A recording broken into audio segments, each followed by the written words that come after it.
ತಾಯಿ ತಮ್ಮ ಬೇಟೆಗಾಗಿ ಠಾಕ್ರೆ ಸಾಹೇಬರು ಬಂದಿದ್ದಾರೆ. ಯಾವ ವಿಷಯಕ್ಕಾಗಿ? ಮಾಡ್ರ ಒಪ್ಪಂದದ ವಿಷಯಕ್ಕೆ ತಮ್ಮೊಡನೆ ಚರ್ಚಿಸಬೇಕು. ಕರೆದುಕೊಂಡು ಬನ್ನಿ. ಆಗಲಿ ತಾಯಿ.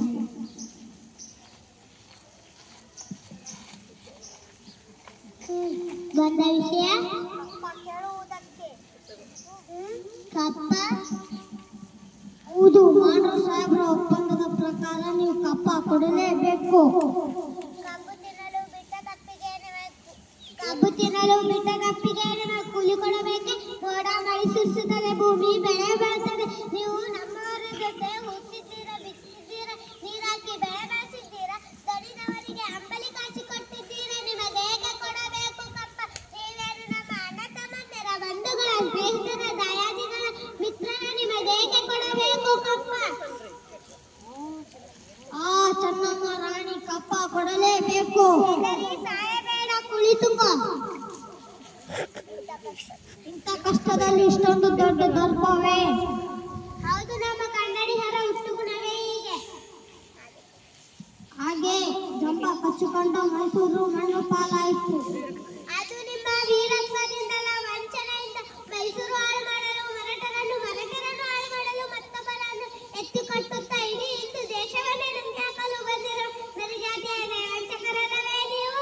ಕಿತ್ತೂರಿನ ಎದುರಿಗೆ ಕಪ್ಪ ಕೇಳಲು ಬಂದಾಗ ನನಗೆ ತಿಳಿಯೋದಿತ್ತು. ಇನ್ಸಾಲ್ಟ್ ರಾಣಿ ಸಾಹೇಬ, ನೀವು ಕಂಪನಿಯ ಕಟ್ಟಡ ಮೀರುತ್ತಿದ್ದೀರಿ. ನಿಮ್ಮ ಕಂಪನಿಯವರಿಗೆ ನಮ್ಮ ನಾಡಿನಲ್ಲಿ ನಿಲ್ಲಲು ಜಾಗದ ಭಿಕ್ಷೆ ಕೊಟ್ಟವರೇ ನಾವು. ಕಿತ್ತೂರಿನ ಕಟ್ಟಡ ಮಾಡುವ ಅಧಿಕಾರ ನಮ್ಮದು. ಠಾಕ್ರೆ ಸಾಹೇಬರ ಒಪ್ಪಂದದ ಪ್ರಕಾರ ಕಿತ್ತೂರಿನ ಮೇಲೆ ನಮಗೆ ಅಧಿಕಾರವಿದೆ. ಏನಂದ್ರೆ ಕಿತ್ತೂರಿನ ಮೇಲೆ ನಿಮಗೆ ಅಧಿಕಾರವೇ? ಕಿತ್ತೂರು ನಿಮ್ಮ ತಾತ ಅಪ್ಪಾಜಿಯವರು ಗಳಿಸಿಟ್ಟ ಆಸ್ತಿಯಾಗಿ ಐದು ನಾಯಿಗಳಿಗೆ ರೊಟ್ಟಿಯನ್ನು ಚೆಲ್ಲಿ ಅನ್ನಲಾರದೆ ಮನೆಗೆ ನುಗ್ಗಿ ಕರಳು ಕೊಯ್ಯುವ ಸ್ವಭಾವ ನಮ್ಮ ಕನ್ನಡಿಗರದಲ್ಲ. ಹೋಗು, ನಿನಗೆ ಜೀವದಾನ ಮಾಡಿದ್ದೇನೆ. ಚೆನ್ನಮ್ಮ ರಾಣಿ ಸಿಂಹಾಸನದ ಮೇಲೆ ಕುಳಿತು ಬೆಂಕಿ ಜೊತೆ ಆಟ ಆಡುತ್ತಿದ್ದೀರಾ? ಓಯ್, ಬದುಕುವ ಆಸೆ ನಿನಗೂ ಇಲ್ಲ, ನಿನ್ನನ್ನು ಉಳಿಸುವ ಆಸೆ ನನಗೂ ಇಲ್ಲ. I will see.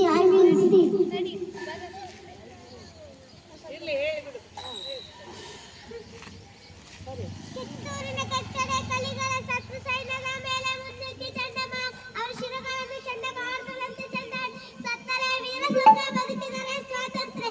Hara Hara Mahadev.